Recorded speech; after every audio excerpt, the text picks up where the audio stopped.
But anyway, it's Malcolm's party. He's the one doing the business at the moment. He is, and this is not a formality. He has to get the black into such a position that he can hit the red, and there are spots there where it could turn out to be difficult. He might even call the referee even at this stage, just as a formality. We'll see if he does. I think the arm is going in the air. The referee, you don't want any, oh, did that ball hit, or did it move, or did I hit the leg and the ball moved because I hit the leg and all of that. You want to be able to play the stroke with full confidence that your opponent's happy and you don't have to make the decision. Okay, and who's this? Who's our referee there, Gareth? I'm not sure. It's not Chaz, I don't think. No. We'll soon see when they turn around. Sure. So one of the things that the referee will often do here is actually mark the ball. So it's Brian Foley, the referee. Brian, very good. Good to see Brian. Yeah. And here goes Malcolm with his attempt to hit this red. And that might have just touched, I think, quite possibly. And Brian strides away, and everybody's happy. Brian, of course, is the coordinator of state refereeing, and what a fantastic job all the referees do, and all croquet players are extremely grateful for the time that they give up and their expertise that they have. He certainly puts the time in. I don't think I've been to an event in Victoria where Brian hasn't been in attendance of refereeing. Yeah. Works hard. Well, a nice approach shot here from Malcolm, and things could get very interesting. I think that held its line okay. It might have slightly drifted off. He's walking to the side. He's not too happy. Like that so much. No, that's a shame. I think it might have ran a little bit far, but it also looked like it dropped left a little bit. Oh, gosh, it did drop, didn't it? Yeah. From what he showed us in the first break, Gareth, this is an easy run for Malcolm. Well, he seems to like them from this position. Yeah. He's doing a Bamford on us. A little bit of a downward tilt. No, sorry. It's tougher. It's tougher than I thought. Sorry, Malcolm. Yeah, that's always very disappointing. You get yourself into a nice position, and then the clangers visit, and suddenly Simon now, of course, has the delayed break. The hat might be putting him off. Oh, yeah. Taking a few seconds longer as well. He knows how crucial this is. Good shot. An easy shot, but still one that's got to be hit in the middle to get you back on song. Yeah, and really interesting there, Pete, that Simon has chosen to clonk that. He hasn't gone to try and think, I want to keep that red as a pivot ball in the middle, or he's gone, I've got to hit this.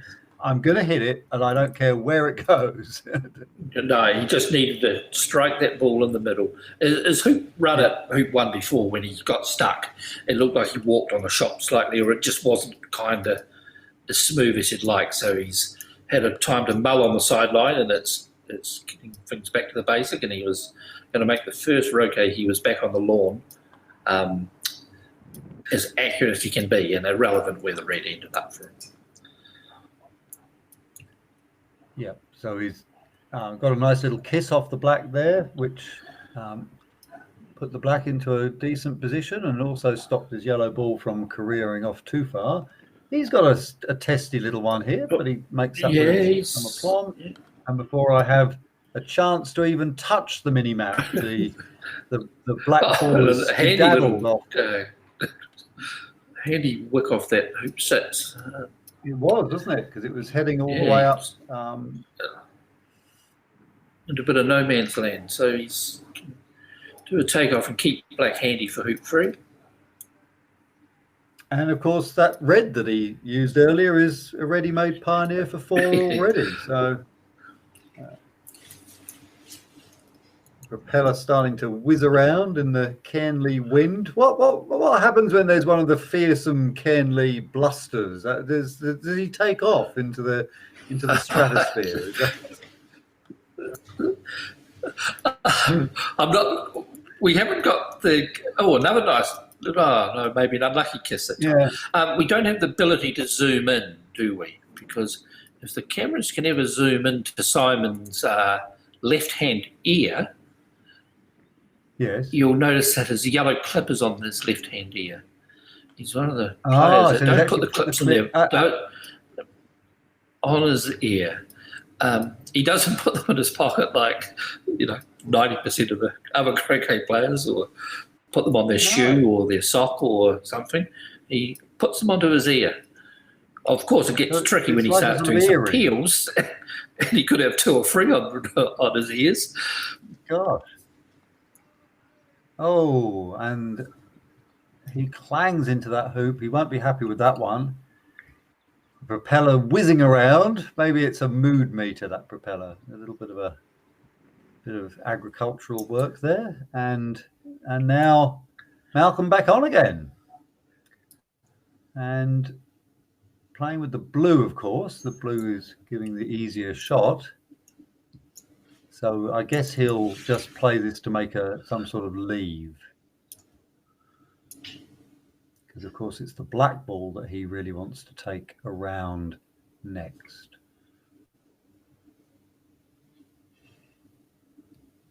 Clips the yellow.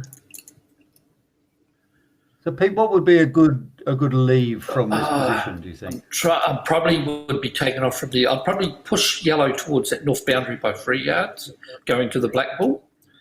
Get black ball out to the east boundary, going to the red, and then put red down south of hoop 1.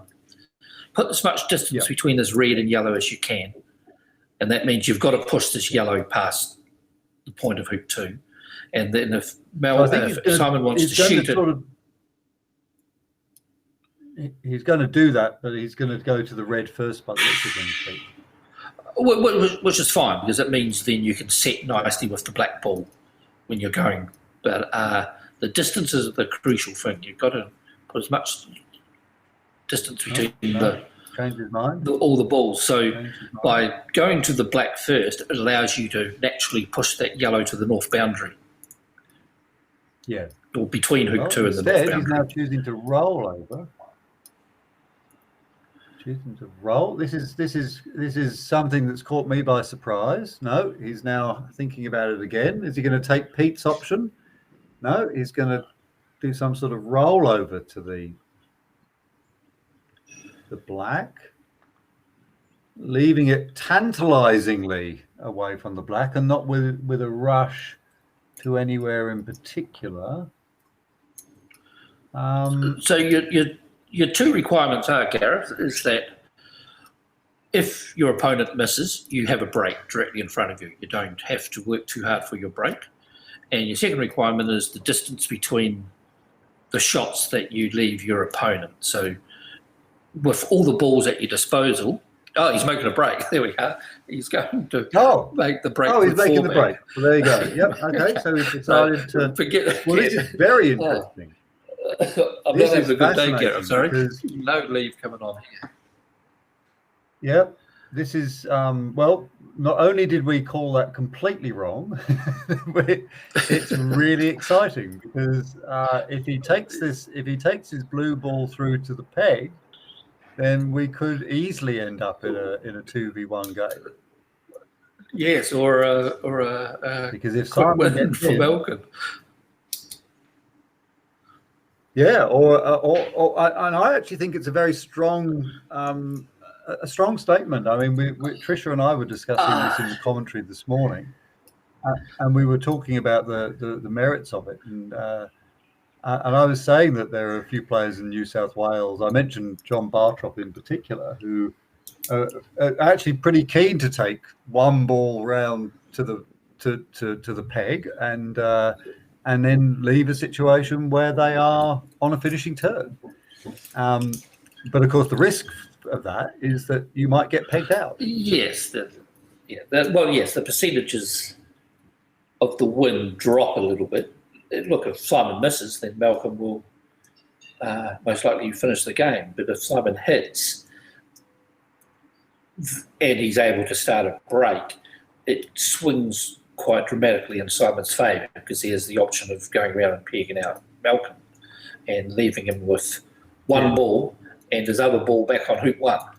So it's a calculated risk, but if you're the underdog, then you sometimes have to change things up a little bit. And certainly will be putting Simon under pressure on the Croquet. Yeah, Simon will be thinking, well, this could be my last swing of the match if I miss this. I think, Pete, it looks like he's taking the advice that you came in with earlier, which was to not actually make Rover on this. I don't know whether you remember at the beginning of your time in the commentary box. This one may not. Yeah, I mean, if Simon is managed to hit, then and he decides to peg out Malcolm, I don't think he's got 12 hoops to make the one peel.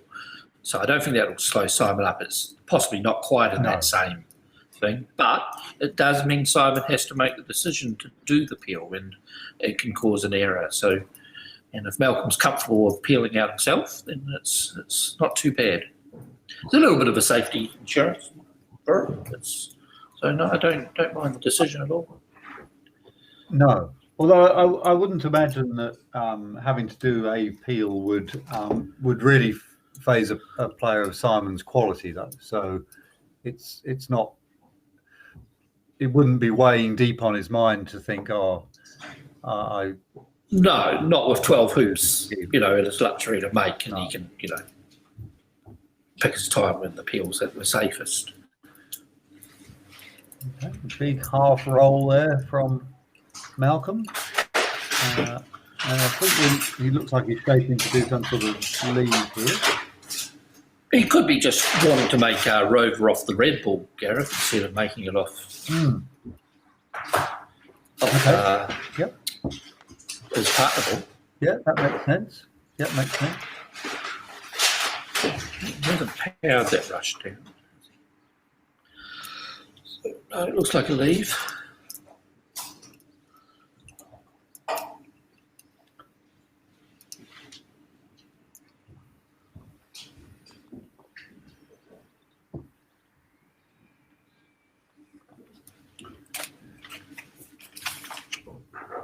Yes, I guess the priority here is to get that black over into a safe-ish sort of area, so that regardless of what happens with the red, there's no easy shot for Simon.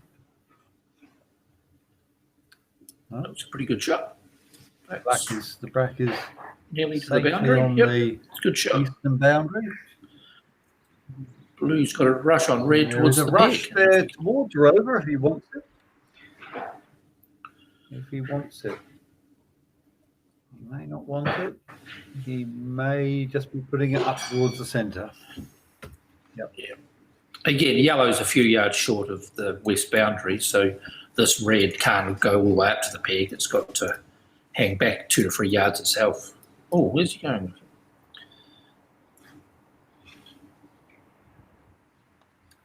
It's sort of an OSL.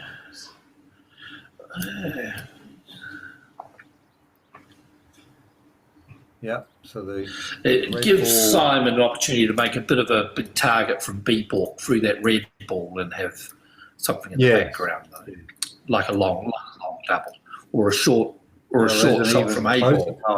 Yeah, there's a few options there from Simon, but however, well done, Malcolm. You've certainly very quickly put the match into a pretty interesting stage.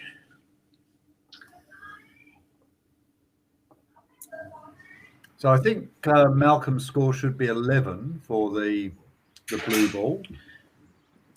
Yep. Because he did make penultimate, I believe. Yep. Yes. So it's Oh, sorry. That should be an 11 what you're looking at. Intrepid scorers can adjust that score. That'd be great.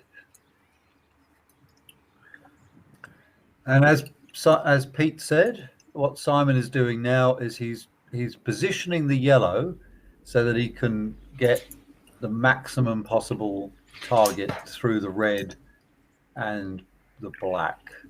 Although he's coming down to look. What's he looking at there, Pete? I don't know.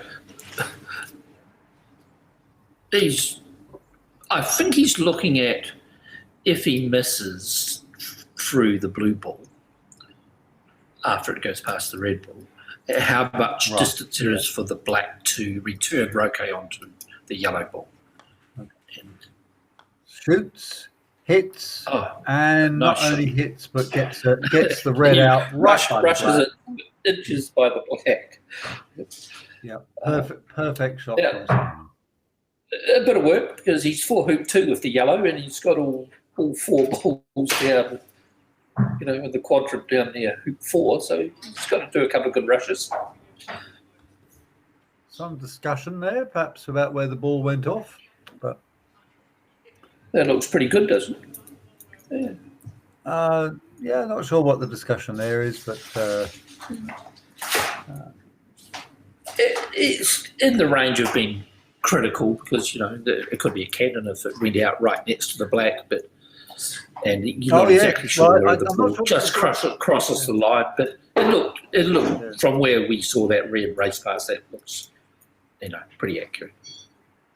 Well, if they needed the video assistant referee, then one could be provided. All right, so we'll just adjust the mini map a little bit to get this a bit more accurate.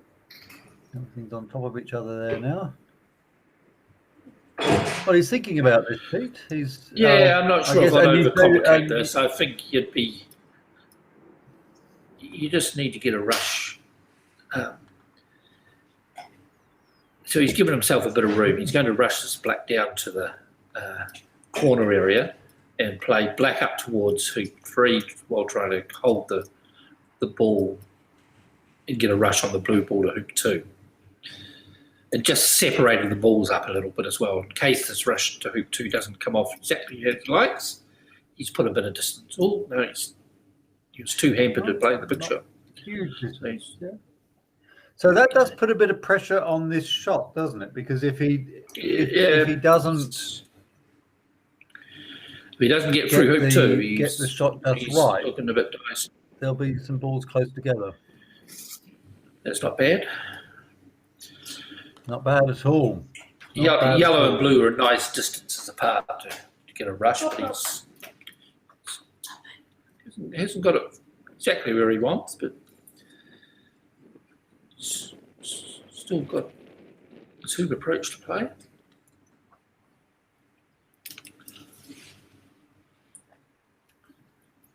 Yeah, a tricky shot for Simon here, but as you point out, Pete, he has put a nice bit of distance between the red and the black down south. So even if this doesn't come off very well, he might still be able to retreat to the red. That looks a bit challenging, but I'm sure he'll have a go. So a big shot for him here. The blue ball, remember, is effectively dead because Malcolm has already made 11 hoops with it. So it's not a ball that Simon would be worried about Malcolm getting tremendous advantage from. So he can go to hoops with the blue ball with a little bit more confidence than if he was going there with the black ball.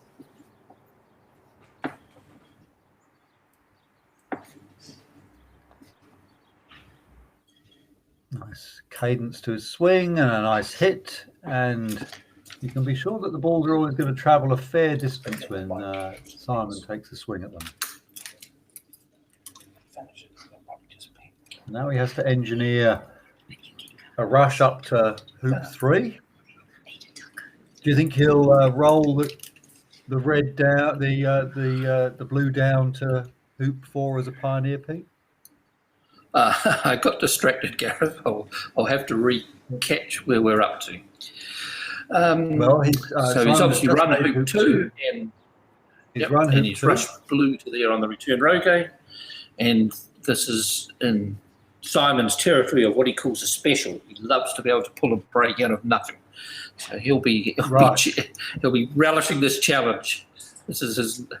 So this is the normal position I find myself in a lot of times. Well, he's not looking to put the blue. He's not rolling the blue down. He's actually just taking. He's doing a thick takeoff by the looks of things. No, I think he's going to be looking for a rush on that black ball to the red ball. And he overcooked it. Gone past the black, and he's ended up midway between the black and the red. Yeah. So he probably wouldn't be that happy with that. No, well, he's got the option of hitting the red ball and playing a croquet stroke to load hoop 4 and get a rush on black to 3. Tricky little shot, but he overcooked that by quite a bit. No, didn't like it. He did. And now he's going for the black. He's not taking on the 6-yarder, but instead clipping the 2-yarder. It was probably the right decision because he only just clipped that black ball. Yeah. So do you think that what he might do here is just place the black up at hoop 3? I don't think he'll want to give up on this. No, he'll be taken off to this red ball. I don't think he'll want to give up on this, especially where Malcolm's only one turn away from finishing. He's really got to go for the break. And it's a good shot. That's not too bad. He can certainly clunk that up towards hoop 3, and if things come off well, then he does have a nice break ahead of him. It's a bit straight, but it's up there. I can see it. Well, it's a tricky hoop approach shot, but he is doing it with his own ball, and the black and the blue balls are a long way apart from each other, so he could be reasonably relaxed about it. Clips it in, rolls a bit too far. I don't think he'll be having a go at that. He is. He's having a go at it. He is. He's going to have a go at it. He's going to have a go at it. It's a big angle, and it blobs. And didn't really get much of a chance. I think he got a big fat part of the leg rather than the inside part of the leg.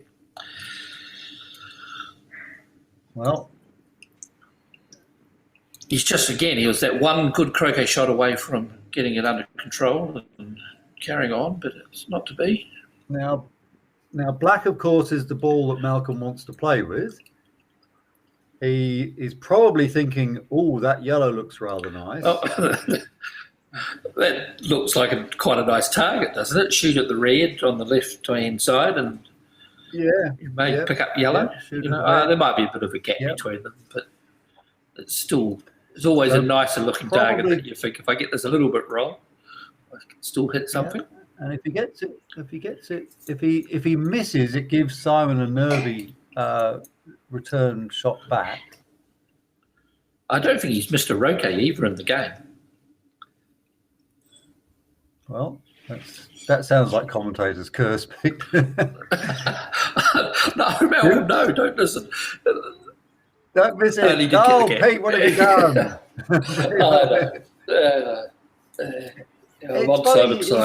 He didn't clonk that, did he? He didn't. He did it at a smooth pace. He coasted it. Yeah. And the strength of the Solomon grip is the power, so you use the power. Now, what's Simon going to do here? He clonks it. There he goes. And he's just happy to be out there on the lawn. He's probably not thinking much about, I'm just getting up there and I'm going to hit something and now I'll work it out. Yellow is for hoop 3, isn't it? Yeah, yellow's for 3. So he could play a medium takeoff off this red, pushing it towards hoop 4, not too far, and attempt to get a rush on this blue ball towards the black ball. But if you don't get the rush on the blue ball to the black ball, you can just roll in from the black ball to hoop 4. And that red's nice. That's just about the right distance to slow down a bit, yellow. Well done. Good shot. Yep, yellow stays in, and red was poked out reasonably nicely. So good judgment by Simon there. Yeah, no, it's a good shot because that wind looks pretty breezy out there. Just a nice strike, Simon. Get one on the money. And it's come a little bit south. It's not bad. And Yep. a little bit. But a nice angle to attempt the take off to the black ball. That you can give yourself a chance of a cut rush to hoop 3. So Pete, having taken off to the black, what do you then do with the approach shot? Well, I do the takeoff in this wind. All you're trying to do is get this yellow probably level with the black, so you can cut it up 3 or 4 yards, nice and straight. I think that's a bit short. It's a little bit soft on it. He got a little bit greedy on the blue, and that's taken the sting out of the yellow a bit. It doesn't change it too much. He's now just a straight hoop approach.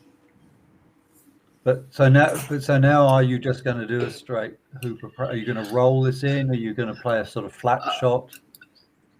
I think this is a standard shot for Simon.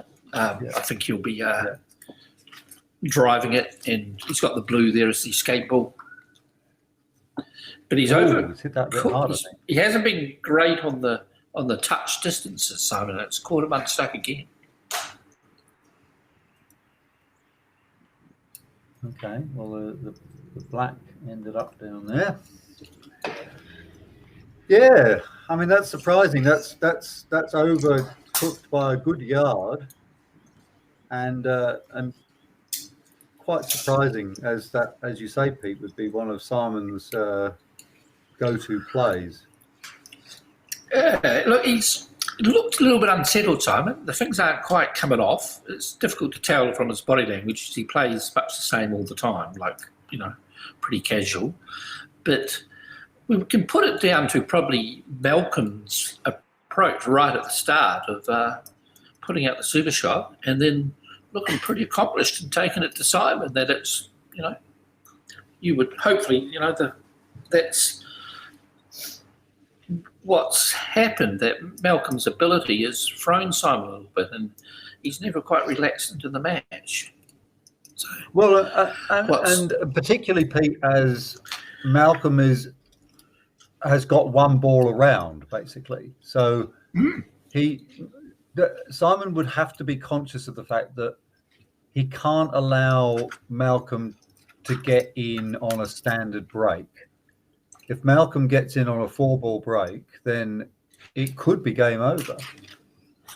Yeah, so Simon's just under a little bit of pressure, and it's showing a little bit. But well, don't count it. The longer, Malcolm had the opportunity to hoop one before, so the next time he gets in, he needs to make it count, because you don't want to give Simon too many chances, because turn this around in a blink if it starts to flow. So Malcolm thinking deeply about whether he hits blue or black. He's either going to shoot blue at black or black at blue. And he's shaped to do both so far. I think he's finally decided that blue on black is the best option. And I think on the basis of the fact that if he missed with the black, he'd be going out near the yellow. I think you've got to play blue onto black. Even the risk of shooting with black, there's no guarantee of a break with the shot. No. So there's no big reward for taking the black and an easier start for Simon. So I think you've got to remove this blue ball.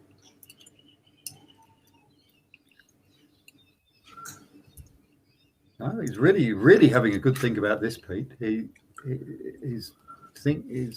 hasn't spent this long on a shot at all. So clearly a huge tactical decision for him. Okay, blue on black.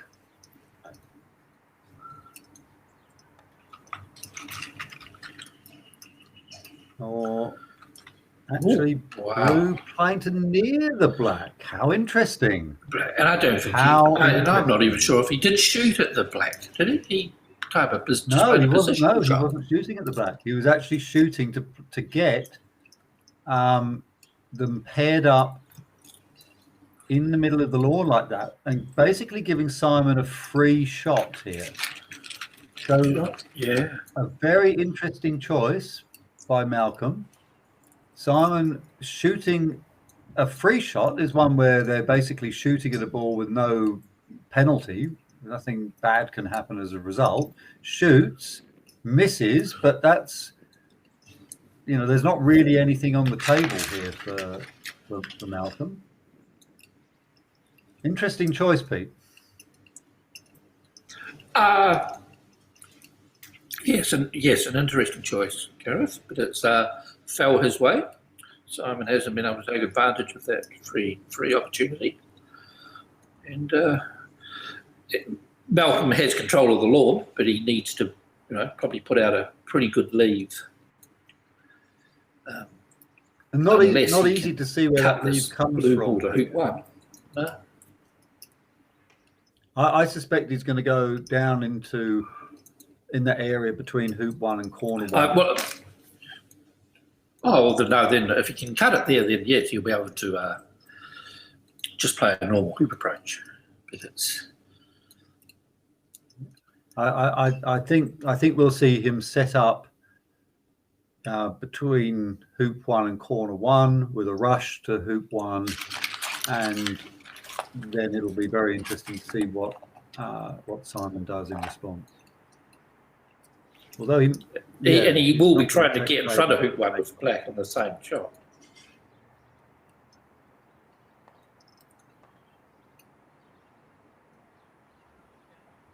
Okay. Well, the best he can do is put black over towards that point that I mentioned before, I think. Yep. Between the corner flag and hoop Yeah, one. he doesn't lose too much from it. He's still in pretty powerful position to. Yep, that's if Simon misses anything, he's still in a position to carry on. Yeah. So what should Simon do here, Pete? Simon shoot at his own yellow ball here? Yeah, Simon should attempt to hit a ball onto another ball. Yeah, he really needs to get something going and hold on to it. And really shoot and just misses. No. And now, well, it's going to start sounding a little bit critical. Malcolm's made a couple of slightly interesting outer kilter decisions. Not that you'd see them that often, and Simon's happy to pair up because it forces Malcolm now to do something, and Simon may get another decision from Malcolm that's a little bit out of kilter. So I think Simon will be, even though this is an easy start for Malcolm, I think Simon will be thinking it won't take much for the momentum to change if Malcolm doesn't get this break going underway. It's because Malcolm appeared to be in a hurry to get the game over and done with, and then it looked like he retreated and was happy to play a couple of shots where he didn't take on everything and set it slightly different. So I think, Simon's not in a very healthy position. He's only made the one hoop, and Malcolm's got an opportunity to get this all wrapped up. I think Simon will be thinking, look, I think I'm going to be in sometime. Look, and what's just happened now with Malcolm not getting the rush out of hoop one is a good example of what you're saying, Pete. Because now Malcolm has got work to do to keep the break going. Whereas if he'd got the rush anywhere up towards the northeast of the court, then he would have, he would have been able to get the break going much easier. Yeah. But this is quite difficult for him now. He's not going to find it easy to get a pioneer of hoop three and get a good rush. And he could go out, or he could clang into the hoop. He's got a nice double now of the two balls in the corner. Yep. Here we go. Well, they're not. There's a good foot or so, but no, there isn't. No, you're right. That might be a double. Yeah, you're right. Yeah, that's it was travelling at quite a good pace, so you would have been unlucky to have hit that leg of the hoop and stayed there without to see the two balls. So is there enough room between those two balls? We're about to find we'll out. well, we're not going to find out. You good shot.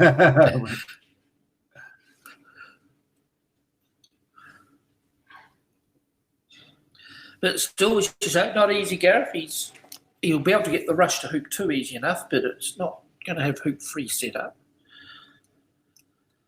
So a couple of little delicate shots first, and then just hopefully you can get some sort of rush out of this hoop 2 to get something going.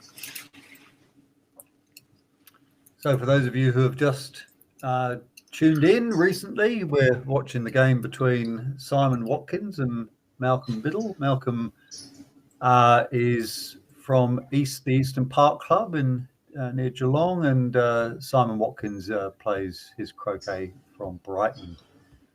Simon is top 100 in the world and a very, very established top-level player, minus 1.5 handicap. And Malcolm is an extremely strong player, 2.5 handicap, but only been playing competitively for the last 3 years or so. So very much the underdog, but Simon currently would be learning that Malcolm's got some interesting tricks up his sleeve. But of course, Malcolm leading 12-2 at the moment, and with one ball almost all the way round, and with the possibility of the second break here. Although he's left this shot here, Pete, in a tricky position to make hoop 2. Yeah, it's a straight roll, so it's there's a bit of distance between where the balls are and the hoop, but the direction he's approaching from doesn't make it too tricky. But these are the ones he's been a little bit short on, but he gave that plenty of strength. So. It's just gone a little bit far. Yeah, so we'll have to retreat. And unfortunately for him, the retreat position is not optimal because the blue is a fair way into the lawn. So he can't really cozy up to it too much. Let's see what he decides to do. Where will he put the black? Well, he slides it down to the side, to the western side of it. That's a nice touch. It's a good position. That's pretty good. And the mini map wasn't quite correct there. In fact, we've got a position more like that. And again, Simon has to hit something. Well, we have some intrigue. It's a bit like now a game of safety and a game of snooker. You're not going to go for everything. Yeah. You're going to, as I said, I just think Simon got a glimpse of the line of play Malcolm was tempting, that I can now draw this game out a little bit by firstly making him come all the way over to me from corner to corner, and now separating and not giving him anything. Don't make any of these breaks easy for him, and I'll just bide my time and wait for an error. That will be his plan. It's up to Malcolm not to let that plan come to fruition, and just by keeping a little bit of control. But while that unfolds, Gareth, I'm just going to step away from the microphone for a minute, and then I'll be back. Okay.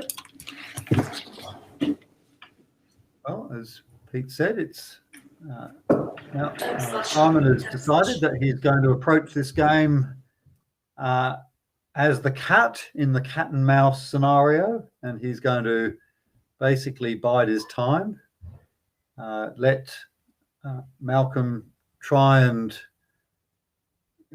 scramble a 2-ball break, or at least a leave with the 2 balls, and Malcolm responding very nicely there by doing what we might call a defensive roll to the hoop, where you're putting yourself in a hoop running position, but the reception ball, instead of getting a rush into the middle of the lawn, is actually positioned on the left-hand side, so that if things don't go to plan, you can sort of get close to your partner over in the corner there. but is in a good position to make the hoop, which he doesn't. Looks at the hoop admonishingly as if it's the hoop's fault, looks at the mallet as if it's the mallet's fault, and now has a wry turn away as Simon comes on. But Simon now, he's got a very, very long shot at his own ball, should he decide to take that down the line, if he shoots the yellow at the red. Now, of course, if he hits, he's in quite a good position because Malcolm's balls are sort of close to each other and away from the boundary, and at the top of the lawn where hoop 3 is, where Simon would like to play. So he shoots. That looks as if it's going to go a bit wide. Oh, it's curving in. Oh, it curves so much in. It looked as if it was going to be quite a way wide on the left-hand side as we look at it, but actually ended up missing towards the right as we look. So it must have really curved in some considerable distance there. Now, this is an interesting situation for Malcolm because, of course, he'd be wanting to make this hoop with black, but the danger would be that if he did, and if he tried that and messed up, then Simon would be ready to pounce. So instead, he's going to play a bit more safely with his blue ball, which of course is the ball that is not really going to make any more hoops. It's already made 11 hoops. So all he'll be doing here is looking to maneuver the lawn so that Simon's balls are apart and his balls are together. Now, the problem he's now created himself is that the black ball is now going to be left in the middle of the lawn at the end of this maneuver. So that limits the number of places that the blue ball can retreat to after the shots have been played. So he takes off over towards where the red and the yellow are, and he's sort of got a choice of which one to hit here.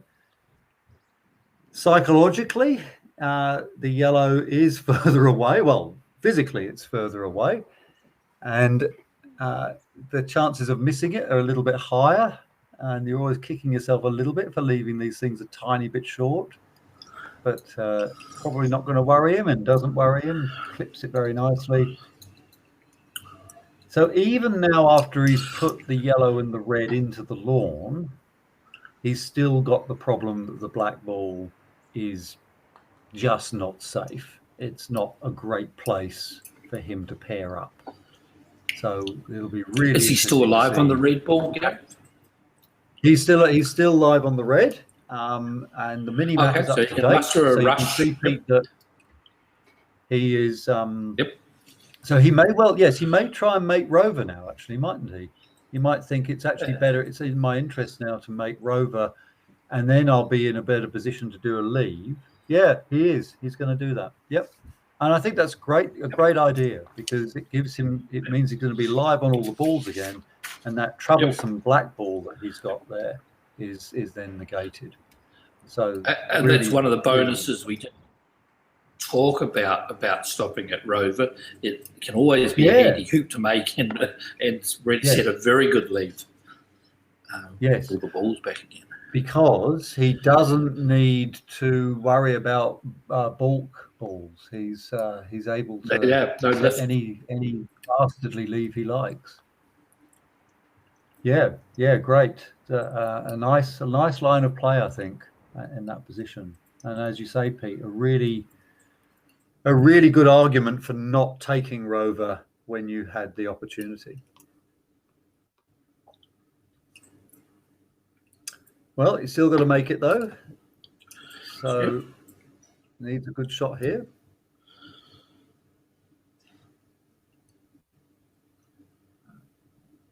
And that looks pretty good.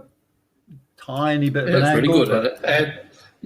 But it's I mean, if that blue can run the hoop and get past the red, he could put this red up. Well, even if he doesn't get past the red, he might be able to clip it towards the yellow as well.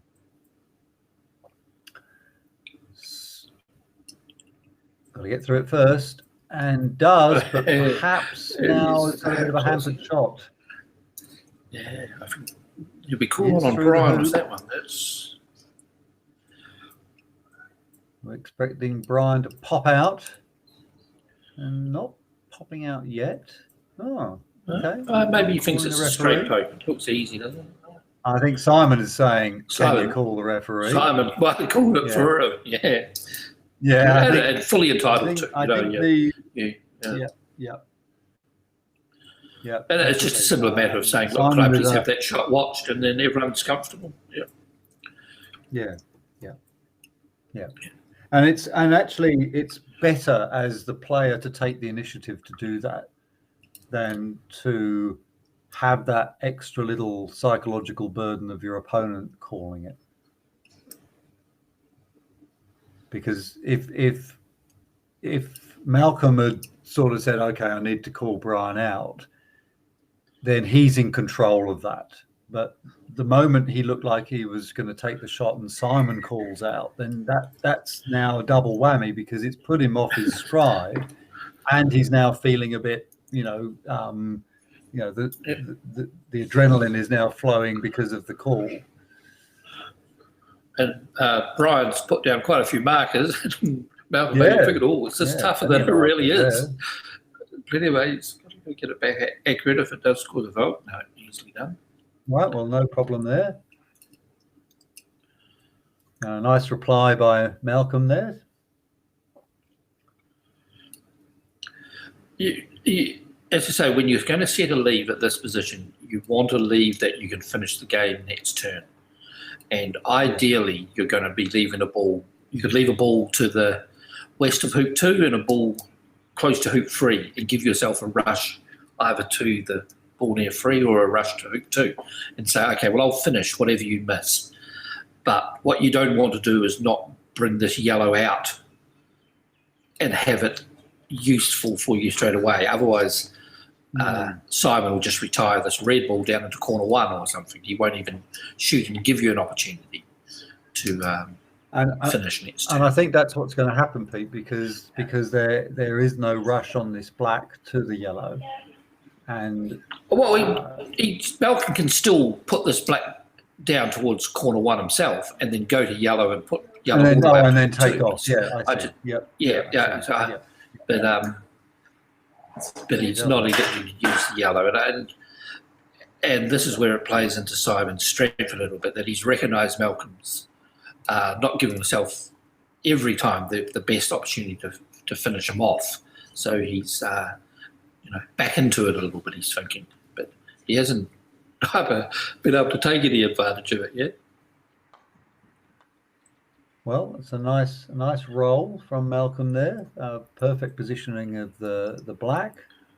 Now looking perhaps to wire himself from the red. I don't know whether I've got the position of the red correct on my mini map, but I think, as Pete said, the red is likely to be played dry. Well, from evidence of what Simon did that last time, he just retired into corner 4. So I'd be expecting Simon to retire this one into corner 1. Just in case time becomes an issue. Peer up. I think we've been playing for about 1 hour 20 minutes now. So there's probably about a bit less than an hour to go. Yeah. He's shooting at himself. Okay.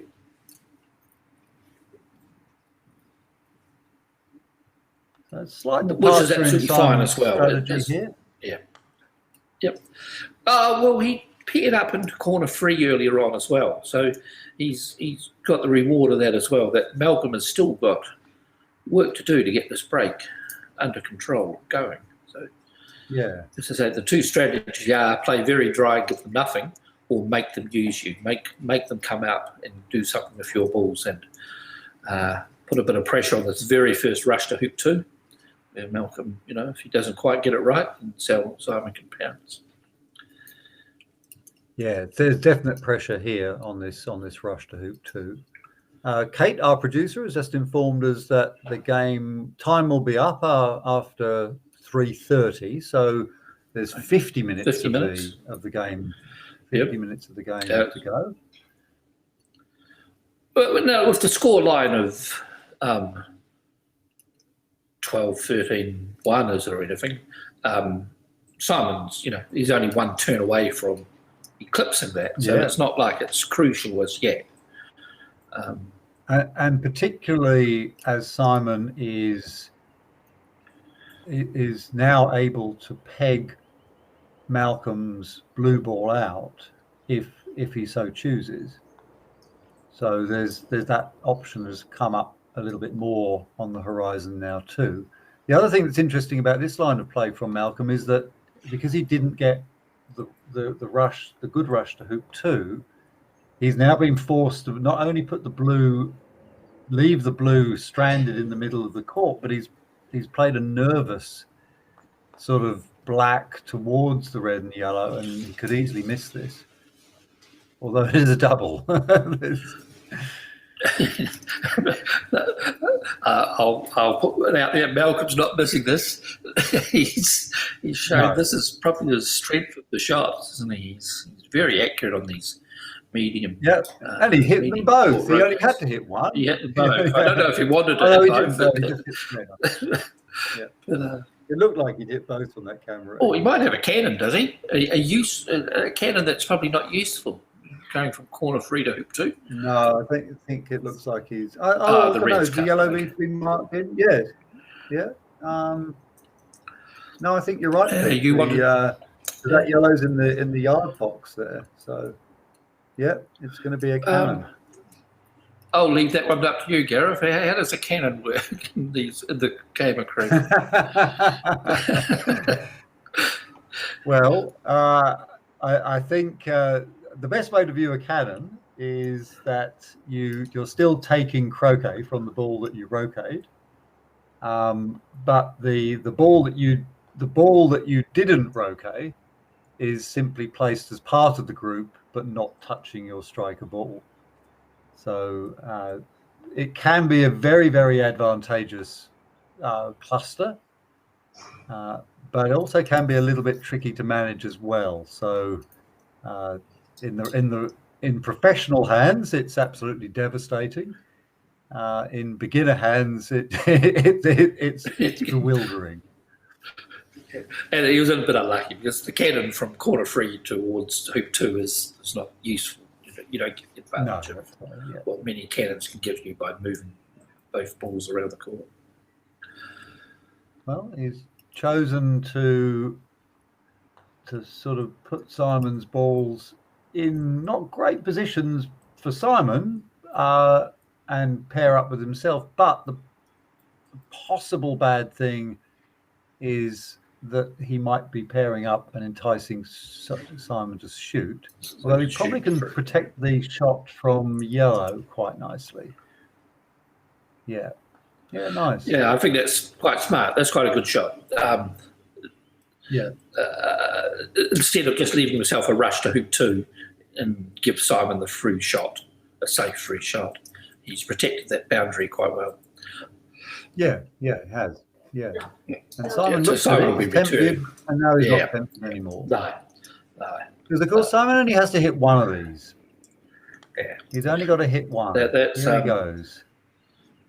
That is a miss. That's it.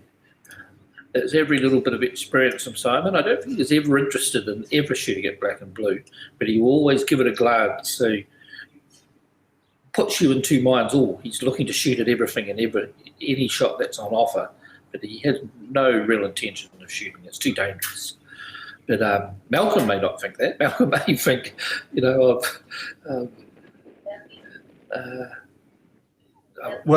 say, it's always a good idea to make your opponent think that. Yeah. Yep. Anything that can give you a little bit of an advantage in a fair way. Now, this time Malcolm has gone for a deviation from what we've seen for the last 3 interchanges, and that is to actually push his blue ball much further into the court. So he's not trying. He wasn't trying to play an approach that would take him to hoop 2. He's actually pushed the ball all the way out into the middle of the court, and he's doing the takeoff shot from the middle. And I suppose he's now bargaining. Oh, he flirts with hoop 4. I reckon now he's bargaining that blue is going to be a pioneer for hoop 3, and that he's going to make. I think you're right. Hoop I think he's going to launch himself and rush this red to hoop 2. He's got a bit of furniture to get past. He's got to get past hoop 4 on the peg. But there's some gaps there. Yeah. Just how greedy you're going to get on pushing this yellow up to hoop 4 is determined how well you can control this black ball on the red ball.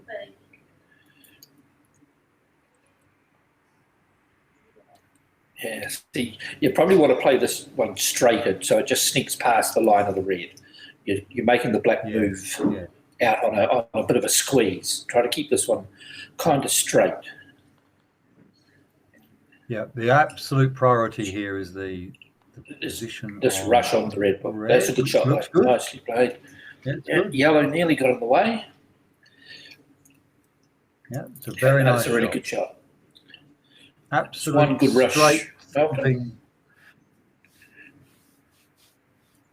All he has to do now is a really nice centre ball clonk to send this red towards hoop 2, and he could be on his way.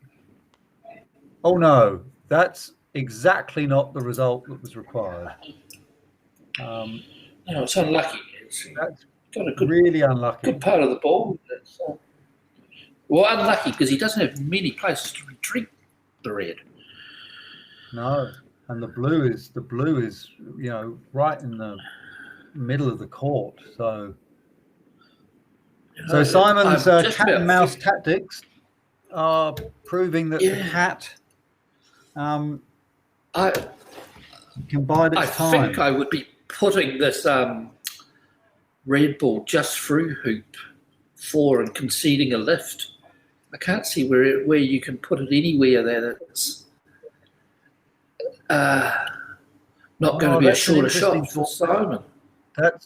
I'm really, really interested in your insight there, because I think for most players they'd be just thinking 100%. I've got to get that red out of that position, but you're sort of saying, look, you know what? Just concede the lift on this. Just put it through, just through the hoop, so yellow can't have a shot on it. Red won't have a shot on black, and cop giving away the lift, the wiring lift. And then you can retreat the black somewhere where it's really nice and somewhere, and just then regroup and come back. I mean, it's still handing the turn over to Simon and letting him pair up, but at least you may buy you a Croquet back in the next few minutes. Yes. Yeah, no, that's a really good option. I think I that wouldn't have occurred to me at all. I just have an absolutely one-eyed view of this. That he may be, this may have bounced out enough that he can stop shot it all the way. No. Now he just tickled that though, Pete. It's interesting. Do you think he's just going to do a scatter shot now? Is that what the aim of that was? Oh, okay. Well, that's extremely inventive if he's played that. That's fantastic. It's very inventive, isn't it? This could be the shot of the match if he can clear this red to the corner or the boundary, and clear the red, get black to go towards blue. Oh my! That's really great. That's your highlight reel number 1, Gareth. That's, and in fact it may well be that wouldn't it be amazing if the black and the blue were both white and the yellow as well? Well, Simon, I think, will be tipping his cap. Oh, he'll be furious. If he's wired from the yellow, his propeller will be going round at 1,000,000 miles an hour. Yeah, it's probably going clockwise now. Oh, he doesn't. No. Well, it'd be great to be able to see whether or not the yellow is in fact visible to the black and blue. That would be absolutely fascinating to see if the yellow can see the black and blue. Simon's going back. He's had a look twice at it now. he's going back over to the red. What an amazing and inventive thing that was from Malcolm. Really brilliant. And in the end, he's going to shoot at his own ball. Shoots. And just misses. And you know what? He didn't really have it. He couldn't see the black, could he, with the yellow? He possibly have seen the blue with the yellow. Well, thank you, Malcolm. That's my highlight of the day. That's I think that's a brilliant play. Really, really fantastic. And a really nice little tip. I'm going to have to remember that if you know that you might want to have to scatter, actually use the previous shot to get the right angle on the scatter.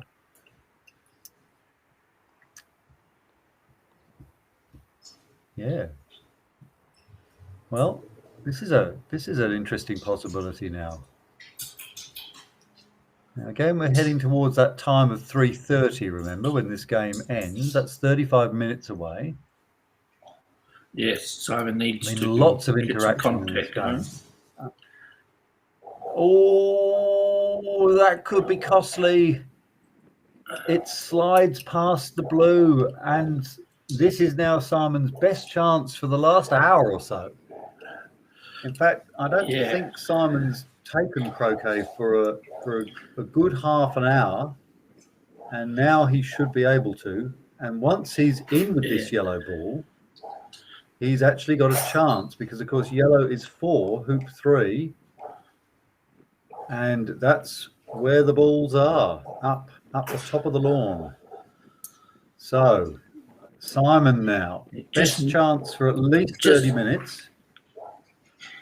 And you could play a 30-minute turn here by going to the peg. Yeah. Maybe not the speed Simon plays. So it's probably not 30 minutes, but it's going to take a fair chunk of it. It's good. Well, it will take 30 minutes actually it would take 30 minutes for most people to make an all-round break, but for Simon it might only take 20. Yeah, so a bit of wind and what he manages to do.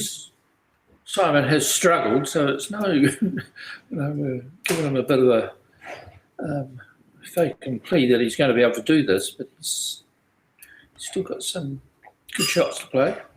He'll be certainly feeling a lot more relaxed out than he was 5 minutes ago. Yeah, well, he's got a chance now. It's still looking a bit ragged. He's still got a bit of work to do to get the break going, but because of course he is for hoop 3 there.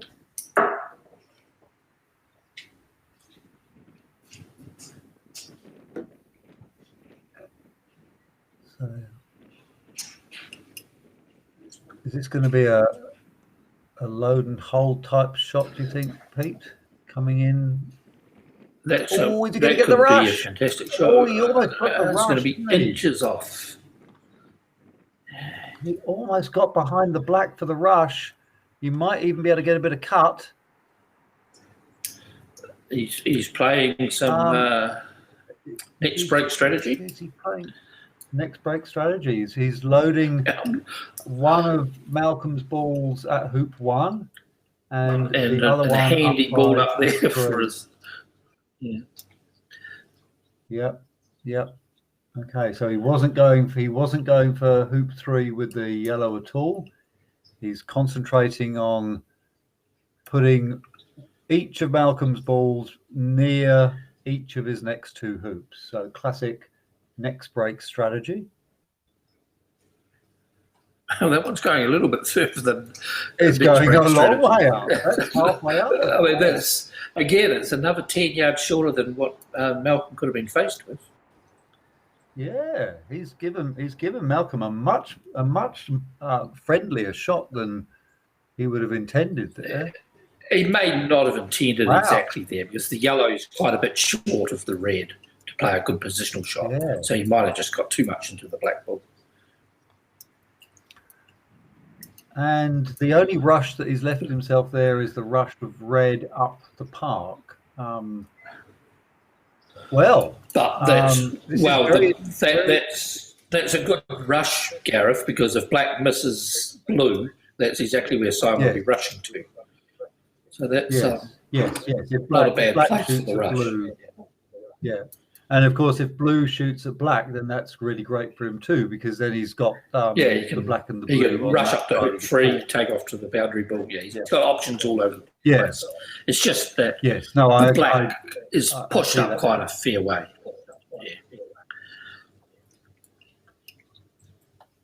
Yeah. Oh well, this is an aggressive shot from Malcolm. Now he's actually going to shoot at Simon's balls. He's going for this. And I quite like this too, Gareth. This is certainly his strength. this shot? He's been very Okay, accurate here on we the go. Croquet, and it didn't cost him anything last turn. So And What's he that got? is Look. just through the middle of the two of them. And Simon definitely in now. This is surely I a think chance he'll for be- him with I think he'll probably play the red ball, Gareth, and construct some sort of rush on that yellow ball towards the Although black. there is a cannon here for him with the yellow if he wants it. Yeah, there is. Yeah. There's the cannon. And the black ball is He could- in wonderful position between hoop 1 and 2 for use. And Simon would be absolutely expert at setting up this cannon in corner 4. He's playing a promotional Although cannon. it's like a worm. Gareth. Yeah. Oh, is it a worm, not a promotion? Oh no, he's going to stay. No, he's Blue not staying goes to live. hoop 3. Blue goes to 3. I think he's 3, and yellow goes to black, and then he's alive on the blue ball, which is his hoop. Yes. And all you got to do Blue is make stays sure you get live up to hoop 3. yeah, Gotcha. and you just got to make sure the curvature of the red ball's not heading towards that east boundary. It's got to, kick infield, but not enough to annoy yellow getting to black. Yeah. So the aim of the game here is that after he's played this shot, No, he's putting a bit of Doesn't space like it. between them now, Pete. yeah. No, he's not doing it, Gareth. He's going to just set for a little rush. Yeah. That's a worm. Yeah. We could have had highlight number But 2 that would coming have up. been Didn't- okay. That may not have the legs. Just about. Yeah, no, that shot that Pete was talking about earlier, where you sort of promote a live ball up there whilst being able to leverage the black ball on the left-hand side of the court. Really, really powerful if you can do that.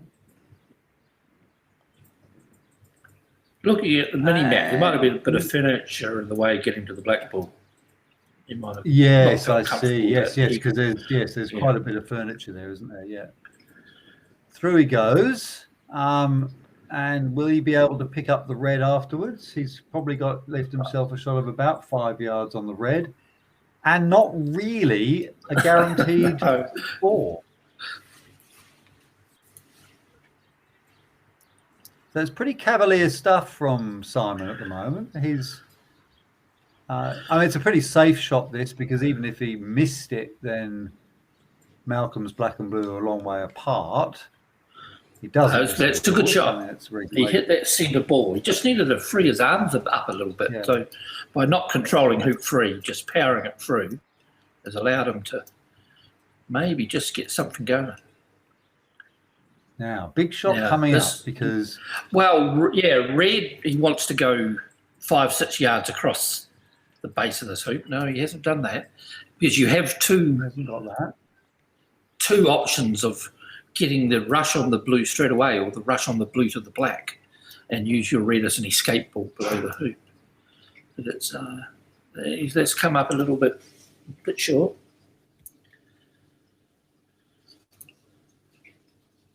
Yes, he doesn't have a rush to anywhere from the position that he's in now. He can only really just make the roquet. But blacked out in the open a bit, so you can do something with the black to make hoop 4 off. Do you think, Pete, that he would try and load 5 and get a rush on black towards 4? Or is that too ambitious? I think I'd do a takeoff and leave blue near 6 if you're going to continue the break of trying to get a takeoff as a rush on black to hoop 4. But it looks like he's putting a little bit of safety in this by still wanting to get the rush on the black ball, but drying off blue a little bit. Well, that's a good shot. Oh no, he's on the other side. No, he's the other side. No, he's the other side. I don't know where the blue went. I'll speculatively say that the blue's gone down here, but I'm not sure where the blue is.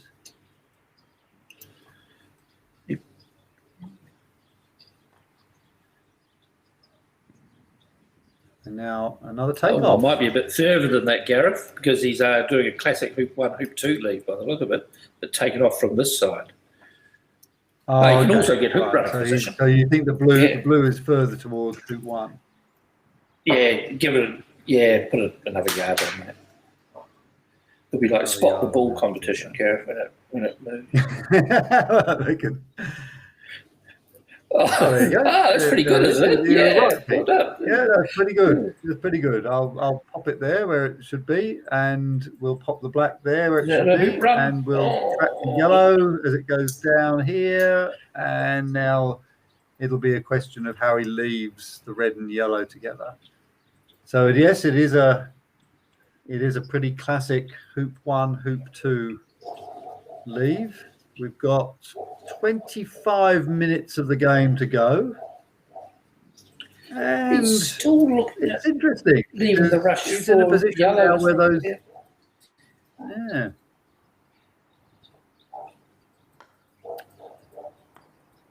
Well, let's adjust this so that it's correct. Okay, that's what we've got. Okay. Well, I would be suggesting that Malcolm will be moving the black ball. He's taking a bit of care to mark that in, Gareth. He walked with his back to the court, which is always the good etiquette to do, because it's all, wherever it went out, it could have been a ball and a bit target for Malcolm. So it's a nice touch here from Simon to show his opponent, look, I'll get this into the fairest position I think that it went out on, and if you've got a target, you've got a target.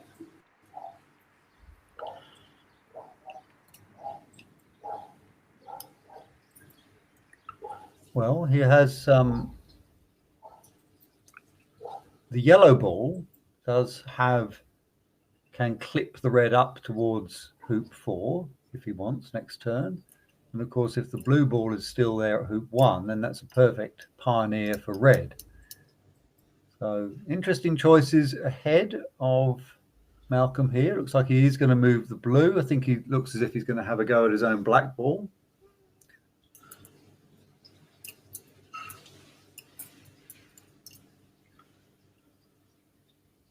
Sizing it up like a golfer on the green. Yeah. He's just had those 2 misses in a row, and they weren't bad misses. He's just put a little bit more concentration into this one. Let's see what it happens. It's a nice strike. The ball's smooth off the ground. It's all a wee bit way left. Yeah, wayward off to the left. And Simon now with the choice. Does he get going with red, or does he try and chip the yellow into towards hoop 4? I don't know. He was determined to play yellow where he retired it to, Gareth. It's, not sure why he hasn't wanted to set the break for red on a couple of times, but he's doing it his way. taking red all the way over to the western side, just a couple of yards south of hoop 1, sorry. Well, he's going to go all the way around the world to get the yellow And break. we've got about 23 minutes to go. Yes, not much over Estimation. 20 minutes. Yeah, that's right. So it's getting quite tight. While we say 23 minutes and we think Simon's break will take, 25 to 30 minutes, it doesn't matter if he starts that with only 1 or 2 minutes. He can go overtime as long as he started his turn. So beautiful judge of distance there from Simon, ending up a couple of inches outside the boundary line. And yeah, it's interesting. It's not a formality, a break for yellow here by any means. No. Oh, that's a nice line that he got that cut. I'm not sure if he was attempting to rush to the hoop or not. He just wanted a good strike, I think. Well, the interesting thing now, Pete, is that he's got his red ball over at hoop in that hoop 1, corner 1 quadrant, and that will presumably that sort of changes the flow a little bit. He's actually going to go for. Yeah, he's not wanting Malcolm to use his black ball. He's determined that if Malcolm's going to hit, it's with the blue ball. He's not giving anything on the black ball.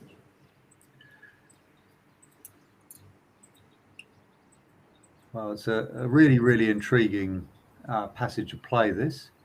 A great game of croquet. We're seeing some fantastic interaction and really interesting tactical choices. We've seen aggressive play. We've seen cat and mouse. We're seeing some nice break play, some good leaves. Some really interesting tactical things for us to discuss and perhaps to probe some players about later on in the coverage. So now the decision that Simon has to make is he just going to try and make hoop 4 with his yellows? Is he going to roll in and get into position to crack this through? Answer probably yes. Although he doesn't want to mess up on this because the black is the ball. Nice shot. Beautiful shot.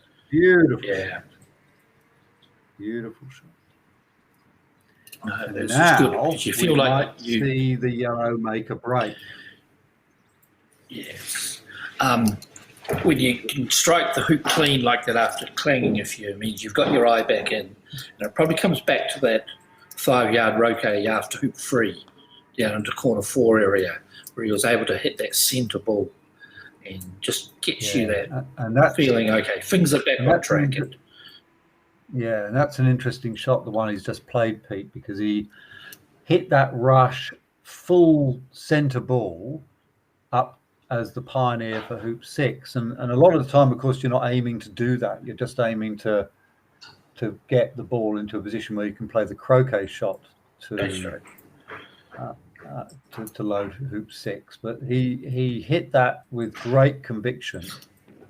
And now... and I think he's happy with his swing at a bit of pace, because that one where he's had to hold off a little bit, he's just not quite got it on the money, but recoverable. Oh, Simon, I don't like that. I don't like that. No, that's he's giving himself a huge angle, and he's going to go for it. Well, of course, the blue's safe. The blue is and the yellow may spit towards the red if it misses, but no, that didn't look possible. Well, now the question is Malcolm going to come in and play the black, even though the blue on yellow is an easier shot? He may be thinking, I can get going with the black here. I hope he plays black, Gareth. I really do. But I'm not sure what he's going to do. I think this is your opportunity. As long as black. if they could see each other. But I mean, there's an opportunity here to hit this black onto blue and say, you know what? I think he's going to go for the. I think he's going to. Okay. No, look.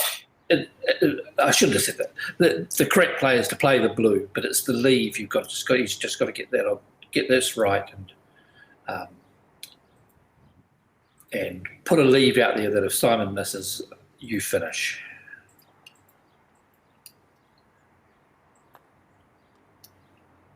Good shot. Hits it nicely, and now where would you put this? Where would you croquet this yellow to here?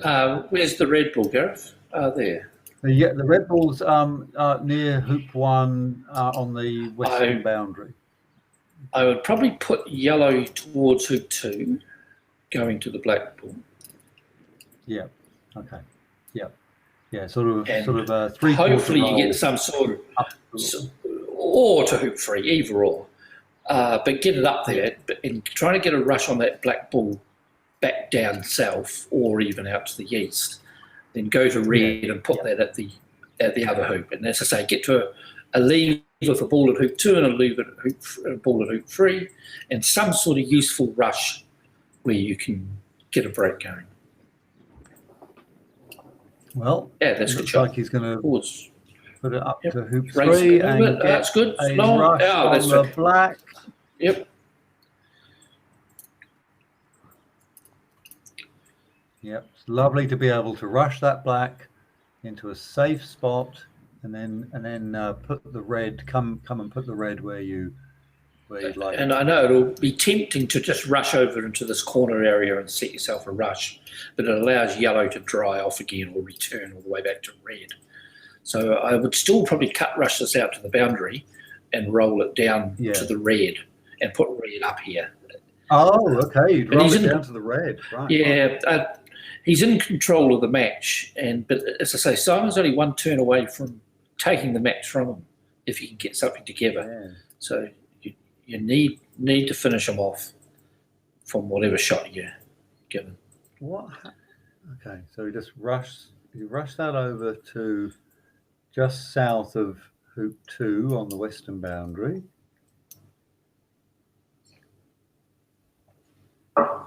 Now, Pete would roll down to red here.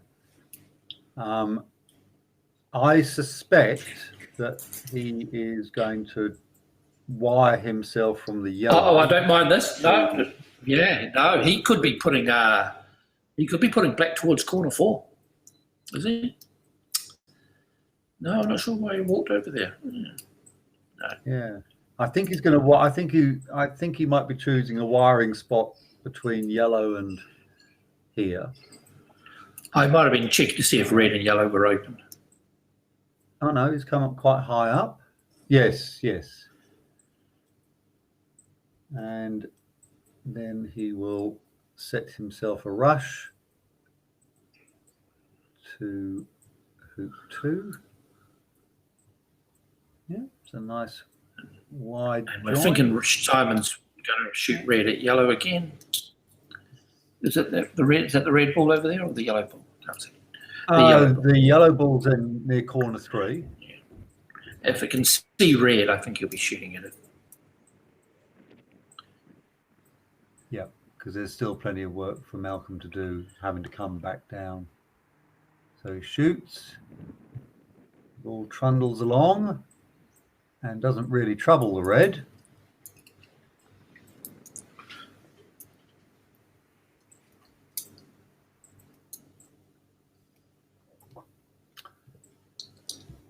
So now Malcolm has to be brave and make hoop 2,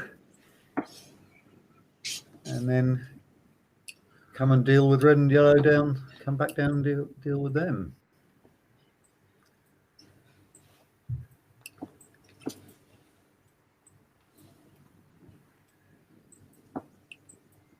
Well, time getting on. Less than 15 minutes to go.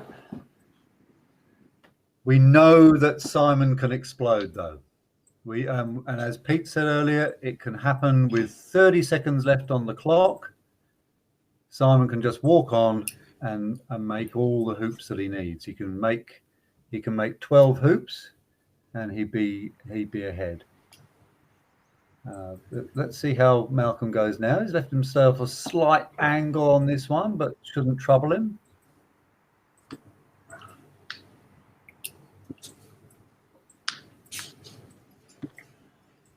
And it does trouble him. And in fact, he's probably left himself wired. I suspect that black and blue cannot see each other anymore. It'd be really interesting to get a camera angle on that. Yeah, it looked nasty where it ended up. Yeah. He looked a little bit frustrated there, Malcolm. But he was frustrated. The game can do that to you. You put all the effort in and get yourself in a position, and the simple little thing, doesn't quite work out. You're going to get a really good camera. You got to have a release of energy. Yeah. Oh yes, look at that! Absolutely classic wiring. Oh my goodness, that is so unfortunate for Malcolm. There could not be worse. He can't get the black ball through the hoop. The blue can't see the black. Simon is so experienced. He'll know exactly how to leverage this. He will be absolutely ruthless at this now. He's absolutely.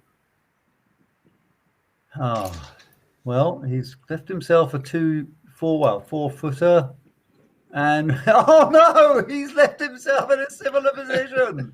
I don't believe it. He's left himself against the wire of the hoop, and just like they're in equivalent positions, Pete. It's like quite remarkable. Look. Oh, look at that.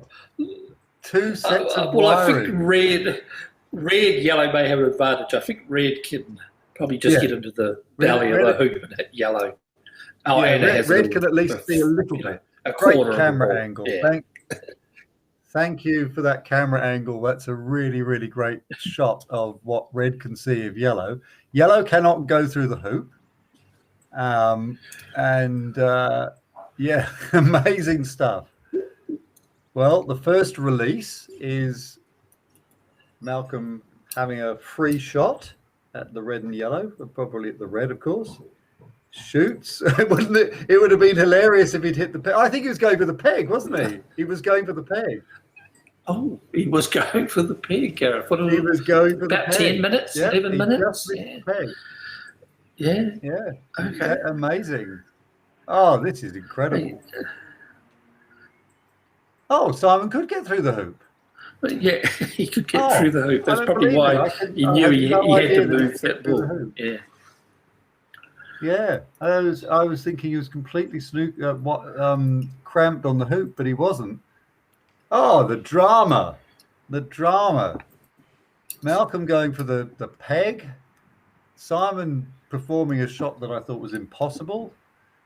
And what have we got? 10 minutes left. Well, he needs to make hoop 6. He's got no pioneer there, but if he makes hoop 6, he has a pioneer at one back. That's a bit long. There's some work to do to get to hoop 6, isn't it? Yeah, he has. But one of the things he's got up his sleeve here, Pete, he can put blue, in a position up that end where it still can't see the black ball.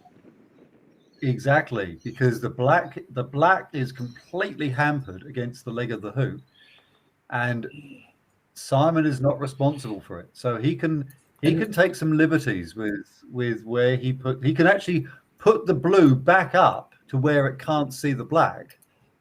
And you can't leave it short. You can't give him a sniff. You can't give him a sniff, no. No, so where's he going to put this? This is probably better, Gareth, because as long as he leaves himself a rush. Oh, Simon. It's a bit speculative, but he's feeling the time pinch, obviously. Yeah, because if blue shoots at the black and Simon has a rush to hoop 6, all good. And if blue shoots at red and yellow, he can construct the rush to hoop 6. So it's a little bit specky from not. But I mean, good to get off hoop 6, and you've got a ball at your 1 back that he has to move. Well, and a ball at He has hoop 1 if he chooses to play with red. And a ball at hoop 1 if he chooses to play red. Yes. Yeah. So yeah, Simon, fairway behind on the scoreboard, but now in a very nice position in terms of the game layout, because poor old Malcolm's got a ball that is absolutely useless at 1 back, and he's really got to move the blue. He can't leave the blue there and allow Simon to start a break at hoop 1. Yeah, and as Pete said, he can't really shoot blue at black, because if he misses, then that's now an easier pickup for Simon as well. Fantastic croquet here. This is what the game is all about. Yes, it is a pretty enthralling match, Gareth. That It is. started off Really like a great rocket match. I think for he's playing Malcolm. dry this one. He's going for the peg again. He's going for the peg. He's going to peg. Is Brian out there? Is he? He's going to go for the peg. He hits the peg. Does he hit the peg? Where's the referee? I don't know. Where's the referee? We He's the referee. Where's Brian when we need him? He hit the peg. You'll notice while Simon asked for that hampered shot at Rover to be watched, he's not asking for the peg to be watched, because it's going to take Brian a minute to get out there each time. And could be crucial right. for him. Yeah. He's just happy to go on what they both think, if it hits or not. Yeah, well, and Simon playing yellow. Just 4 minutes left, apparently. Simon, have you left it too late? No, as I say, it doesn't matter if he starts his turn with, seconds to go. He's got all the time in the world once the time goes, as long as he holds onto the break. He's just setting up. He's just taking the red ball over to hoop 1. He's going to try and start a break. But now this allows black to play dry. Yeah. Amazing stuff here. Blue in the corner. Black pinned up against the leg of hoop 2, but black can extricate itself now. It does not have to stay there anymore. That now makes Simon in the position that he's been putting Malcolm in for the whole game, which is having to do something with just 2 balls. And off the black goes, away from that hampered position. Nice shot as well, because now the blue has got a really nice shot down the line, a safe shot down the boundary if it wants it later on. Simon approaches hoop 1. Perhaps a bit overcooked, although he might be able to get a rush from this over towards the blue and the black. Here he goes. 1 hoop clutched back. 13-6 the score. Couple of minutes left. And now the really important shot's coming up, because he has to keep this break going. If he doesn't get a break going here, Pete, do you think he'll get another chance? What time? How long? Well, I think there must only be about 2 to 3 minutes. 2 minutes. Yeah, possibly just 2. I think. He's not racing. He's not racing. No, he's not racing. Well, we'll get our producer Kate to give us a clear. Yeah. A clear indication. Yes, we need 4 minutes. We need seconds. We need the second count Yeah, as well. It's now the decimal places are coming into play now. Because the way Simon's walking, he knows he's got enough time to move both of these balls for a lead. Yeah. or he's Why did feeling Simon play that? times. Why did he? I I don't think the wind understand why got he it. splayed Yeah, that red off no, so far. There. he- I think it's What? knowledge of Cairnlea boundaries down this eastern Yeah. side that you don't take a chance. He's only moving the balls around. So it's just getting it there without a danger of it going out.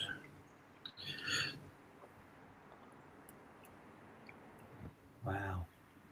Well, I just feel time slipping through the hourglass here. I can see the grains of sand moving.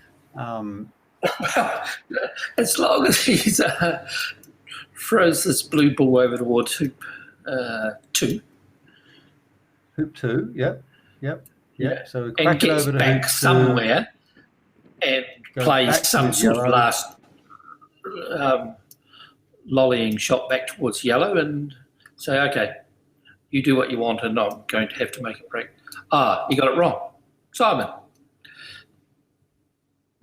The second's got him, Gareth.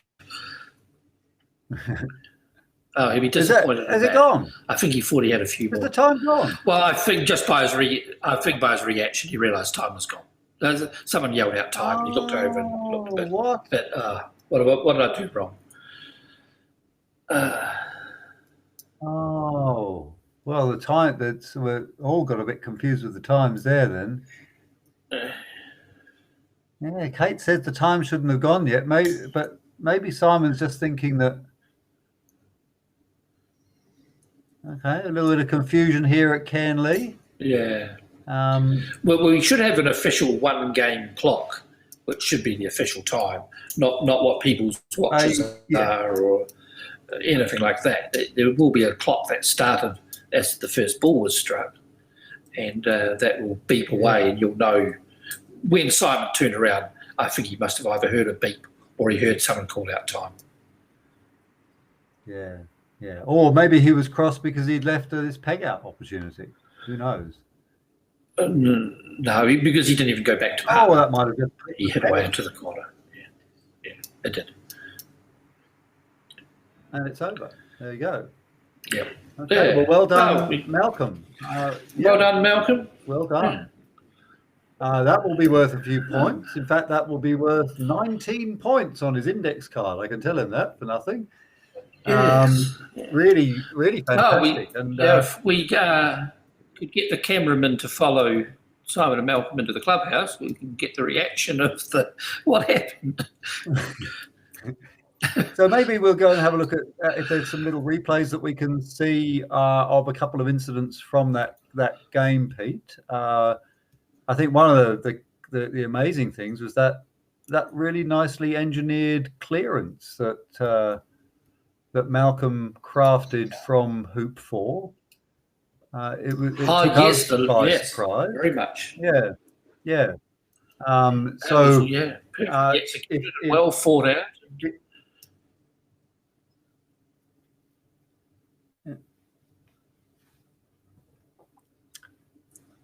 I'm not sure what game is next on this law, or if we have another one today.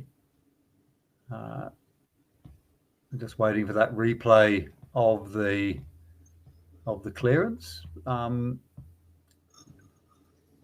this is a really, really interesting situation.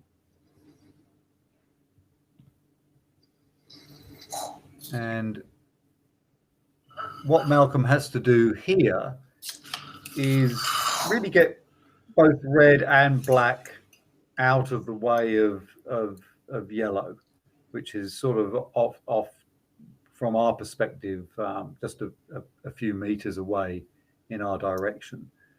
And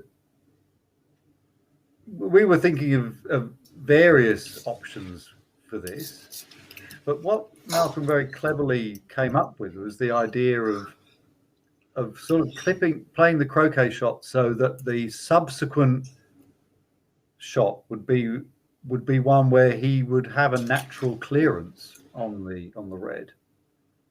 So instead of just blasting this now, he just clips it.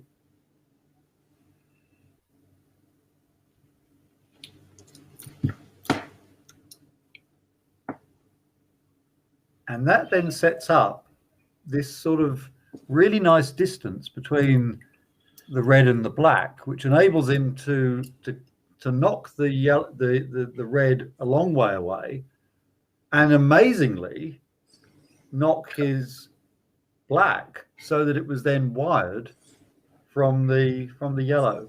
It was really quite a remarkable sequence of. It's just the perfect position on the black to be able to hit the red at a half ball and get it go back towards blue, but still he has to still put the power into the red to make sure the red goes out to the west boundary. But it's just so nicely planned and executed that it was something you don't see very often. No, it's certainly a line of play that wouldn't have occurred to me. I think I'd have just been trying to get that red croquet, the red a long way away, and instead he's got this nice little angle on there. Off goes the red, and the black comes up the court towards the blue. I like the slow motion bit, Gareth, because you can see straight away his eyes. You know, normally your eyes are on where that red's going to, but his eyes were straight away looking, where can I get this black ball to? And as soon as it come off his mallet, that's all he was looking at was the black ball. So it was just and immediately he goes to see whether it's wired from the yellow.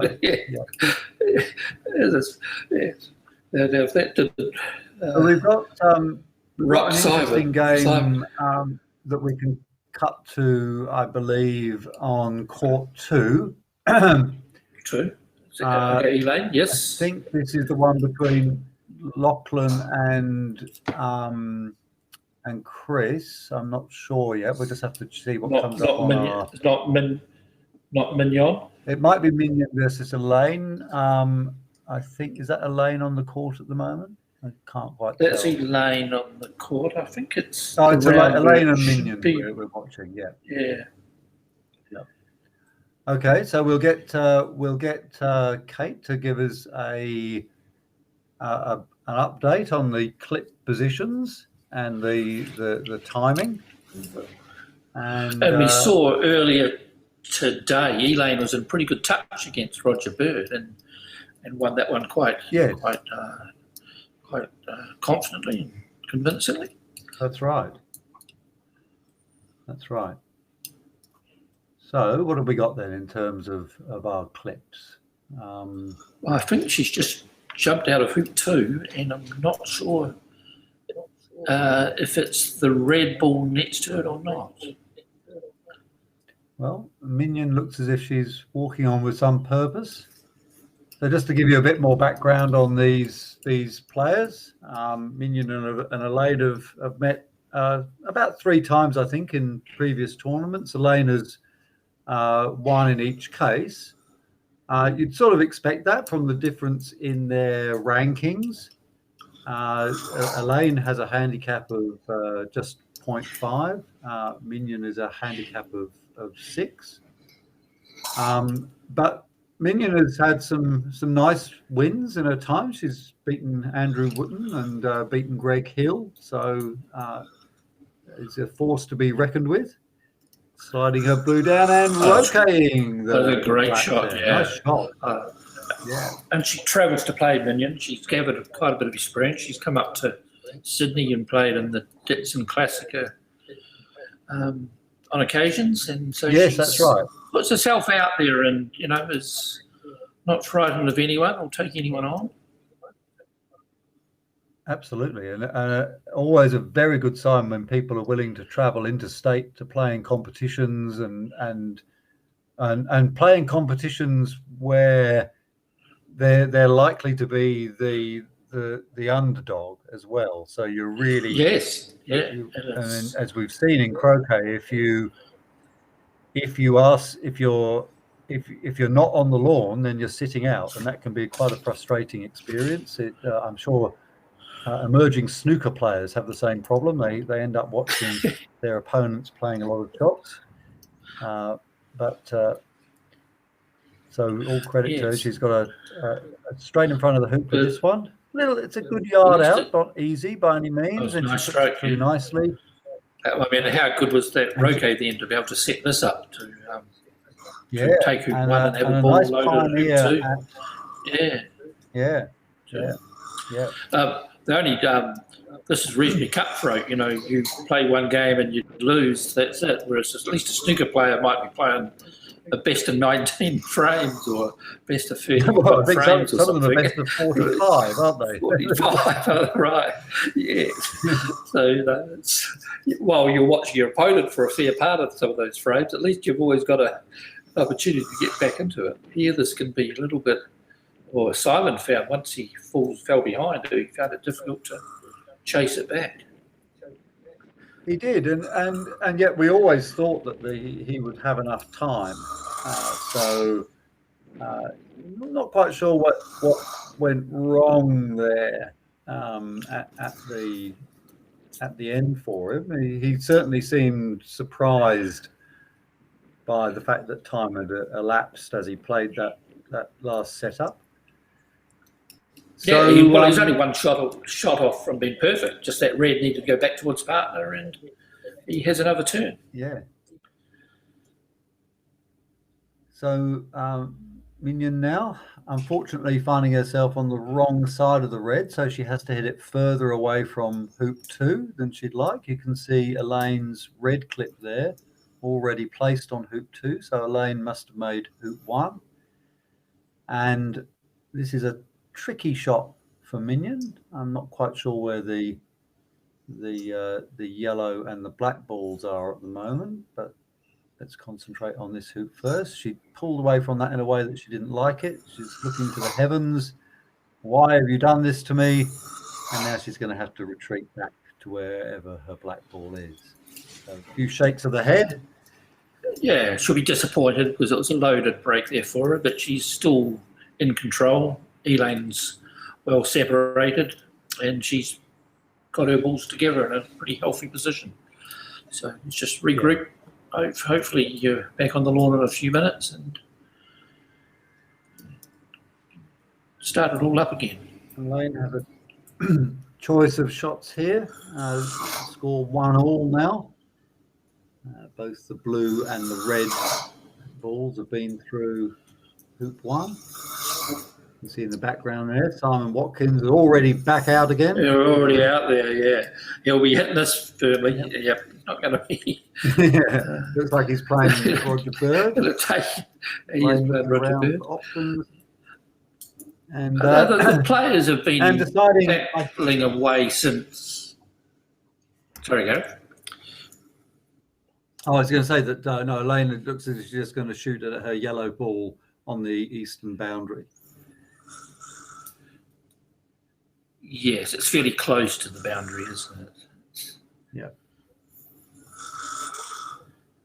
So I was just going to say the players have been battling away really since 8:30 this morning, have they? So yes. You know, you've got to keep your concentration levels up and to be able to, you know, head away for 8 hours a day of croquet, and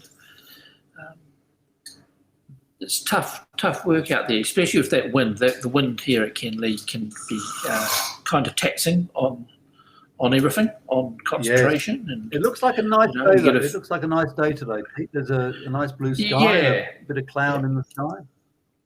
Yep. Minion gets back in with the blue. And that's a great camera shot of the Cairnlea clubhouse. It's a magnificent, super complex. 12 lawn venue with a clubhouse that's glass right across that you can watch it from everywhere. No, it's an absolutely brilliant venue. The opportunities offered by 12 lawns for international competition, interstate competition, national competitions, absolutely brilliant. And always great fun, always fantastic when there's a whole bunch of croquet players there. And that's an unfortunate shot for Minion. She's just gone off. Yeah, Minion's. That's your Cairnlea East boundaries that I was talking about before. So if they can catch you out, they'll drift away towards that boundary, even though you've aimed them a few yards in line.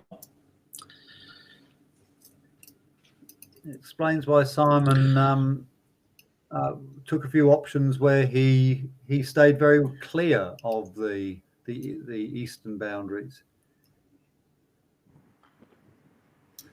And I'm making them sound probably worse than they are. They've just got a little bit of curl, which is a good amount of curl that keeps the game interesting, that it's not too easy.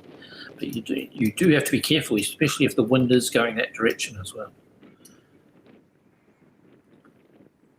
Well, we've got a chance now for Elaine to get a rush on the yellow towards hoop 2 whilst loading hoop 3, and then she'll be away with a break, particularly as the black is in a nice position as well. Oh, it's curling, and it curls out. Unbelievable. Did you see that? That was amazing. Well, that would be worth an action replay. That would be the ball looked as if it had. I think you might have to ask. And I don't know whether that was partly wind and incredible. I'm not sure if Elaine wants the action replay. My only highlight you showed me is me putting a little tickler of a shot going out. We were as stunned as she was. Well, it now gives Minion the exact same possibility because almost the identical orientation of the ball. So here's the replay. There it is. I do apologise in advance for this delay, but okay. We've been talking really about help the you out, boundary on these lawns. We're playing it in slow motion so you can just gather in the whole experience of it. Maximum time. Rolling. Stop there. And then I love the way she's just looking at this to say, "Are you going to stop or not?" Oh, cruel little roll. Yeah. Thank you for that. That's well, fantastic. In the meantime, has Minion been able to fashion a nice rush over to hoop 2? Quite possibly. It's a tricky approach, but certainly not beyond her capabilities.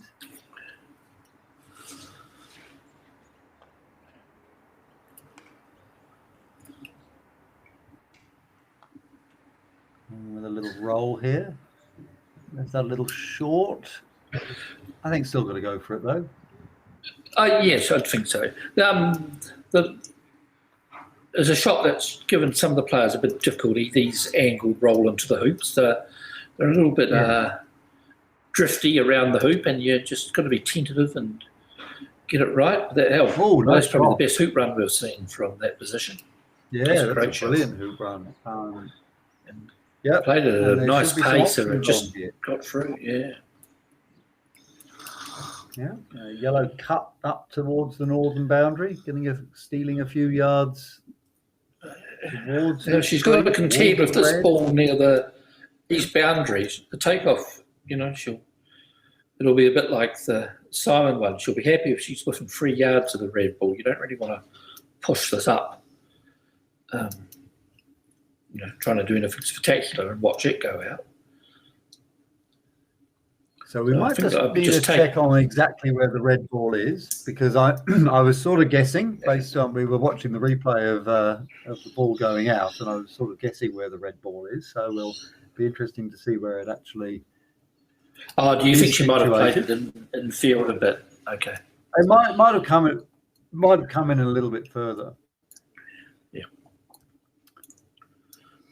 But she's shaping for a sort of a roll here. Yes, it hasn't come in very far, has it? It's not really. And you can see the flags. Ooh, what's she done here? Left herself. Well, I said to be tentative, but that was maybe a little bit tentative. That's a pressure one. She's got a good smile on her face. She realises. And even if she hits the red, it's not going to be easy. Doesn't like it very much. I think she's going back down to the black ball. Nope, she decided that's not a good option, particularly as Elaine could hit red onto yellow. Look, I think that's giving Elaine's Croquet the respect it probably is Elaine would hit most of those shots most of the time. Yes. She's thinking, I can't give Elaine that shot. I've got to go for this. So here she goes. Big shot for her. Oh, And nice shot. Great shot. And struck with the cameraman within meters of her, and she's able to Absolutely. put that out and still hit that pretty crucial roquet. It's a great shot. So Pete, we saw in a previous game a really fantastic shot, sort of from about this position, but a bit nearer the corner, where the ball was, the striker ball ended up beautifully in front of the hoop, and the croquet ball was pumped a long way away. And I think that she can do a shot like that here because yellow is a reception ball. So she doesn't need to craft a reception ball for herself. Yes, you don't want to put too much angle into the hoop approach. Just exactly as you say, play it reasonably on a straighter line so the blue doesn't, you don't have to control it so much on the angle. Yeah, so unfortunately she's left that one short again. Just but that looks on the money. Down towards her black, which it hits. And she's alive on black, so she's still got a long takeoff that she can attempt to get hoop position. Yeah, yeah. Yeah, it's certainly worth doing. As you say, Elaine is likely to make that roquet between the red and the yellow. She certainly can't give Elaine that roquet.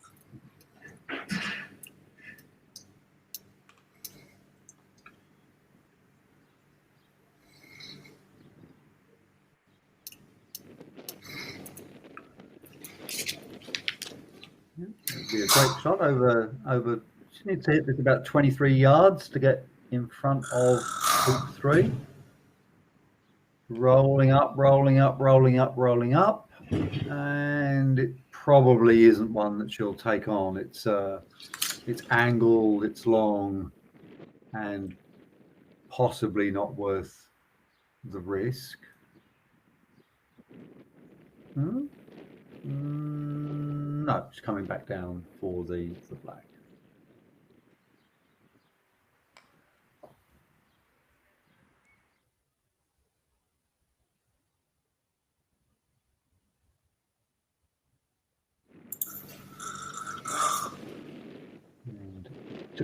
Takes a little bobble as it comes down, and it's probably going to be a bit short. Yeah. At least it's not armed by the hoop. I mean, we're saying Elaine should hit this, but it's still got to be hit, and any miss from Elaine, it means Mignon's going to have a reasonably good position to start from. Oh yes, this is. It's a nice stalking distance Elaine comes from, isn't it? I mean, it's a good 8 yards, I'd say, or maybe 7 yards. Little bend of the knees, shoots. Oh, very good. Hits nicely in the middle of the ball. Yes. No problem. She's one of the better shots. She's very, very good. And that was with her yellow ball, wasn't it? So. That means that she can get the yellow ball going on a break.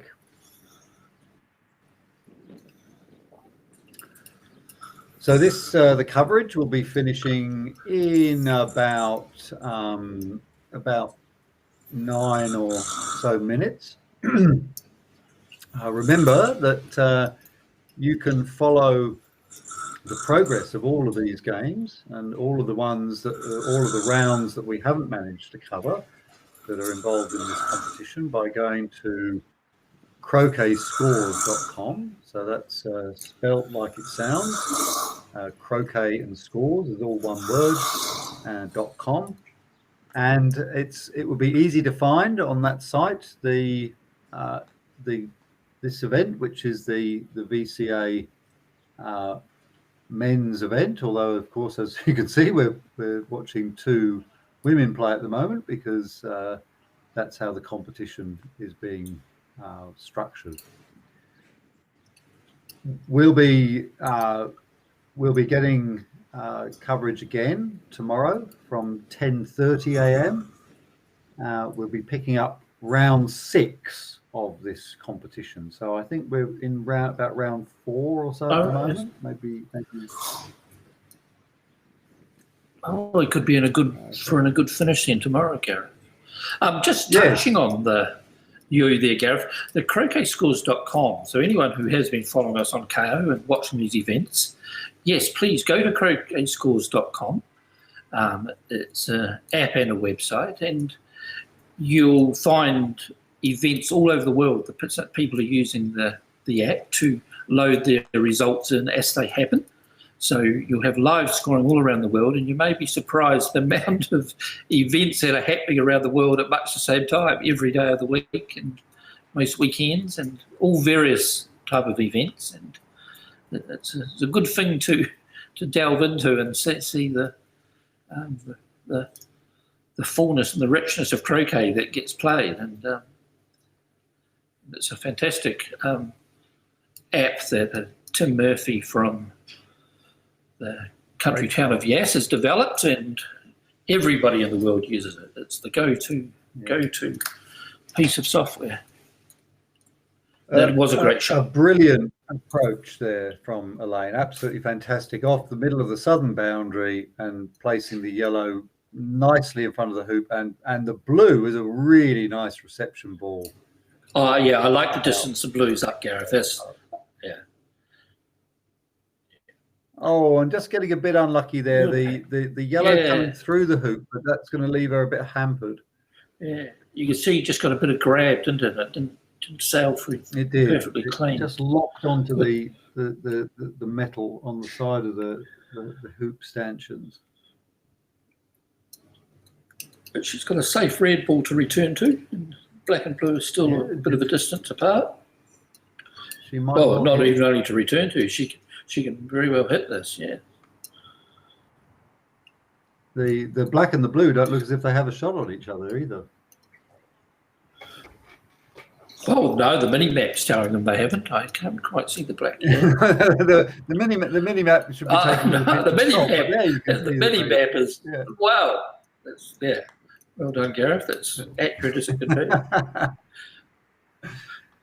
Oh, it's closing. That's not troubling the red, but it's okay.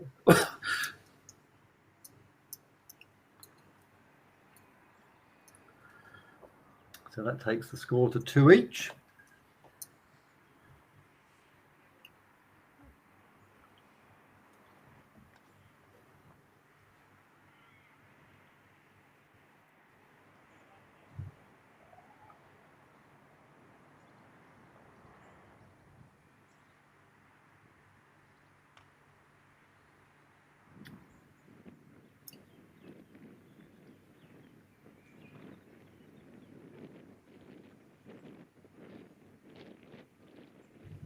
So yes, rounds 6 and 7 we'll be covering tomorrow, and of course by that stage the way that the wins and losses for each person are going to be a little bit clearer. Minion there looking at this wiring between the black and the blue, and electing instead to have a go at the red and yellow. I don't know whether there's a double there for her to shoot at. It's a nice aggressive shot. She shoots and just misses, I think. It wasn't a double. It was purely no, but it was a pretty close shot to the yellow ball. Yeah. Well, Elaine will breathe a sigh of relief, and she gets straight back out onto the court with all the balls about.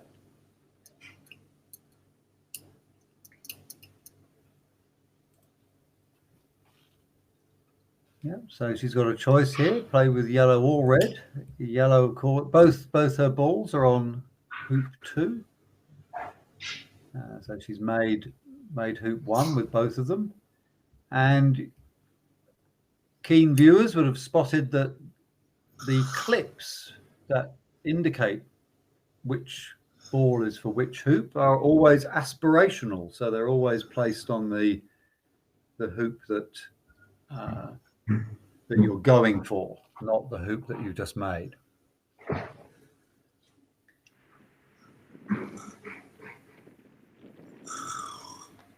So Elaine now will get a rush. Yes, that's a good point you raise there, Gareth. I take it there wouldn't be many sports that have an aspirational scoring method like that, would they? No, it is odd, isn't it? And of course, it means that when you're on a break, you can't actually, unless you're a student of the game, you don't necessarily know what hoop the person is going for. Because, of course, the moment a player makes a hoop, they put the clip in their pocket, or in Simon's case, on their ear. And then, so unless you've been paying attention or you're familiar with the structure of the way that people lay out a break, then you wouldn't necessarily know which hoop they were going from. Of course, this is very different to the other code of croquet that we've been looking at in this series, because in golf croquet, when a hoop is scored, the clip is put on that hoop. So it is a different system. So Elaine was trying to get a rush on the blue up towards hoop 2, but unfortunately skittling past. Yeah, still cuttable another 5 or 6 yards up, Gareth. Should be able to roll them reasonably straight. Yeah. But please, even though we've made that sound a little bit complicated, that our other code of golf croquet uses a completely different scoring method, please do tune in next weekend when they'll be playing the VCA Victorian Golf Croquet Men's and Women's Championships. And that'll be held over the weekend, and you'll see some top Victorians competing for those titles. That was from Elaine there. Well, we're going to have to leave now because the hour has come where our coverage ends. Thanks very much, Pete, for your amazing work in the commentary box and your fantastic expert insight. And we'll be teaming up together again tomorrow afternoon. And then tomorrow morning, our viewers will have Trish Devlin, Alan Honey, and Kerry Ann Organ to entertain them until Pete and I come on. So remember, nice hoop run there for Elaine to let us finish off. Yeah, and a lovely hoop there after that nice cut and a nice roll and a nice hoop. And 3 bits of jargon all in one to leave you with. So well done. See you tomorrow. Thank you, Gareth. And Bye. Goodbye, all.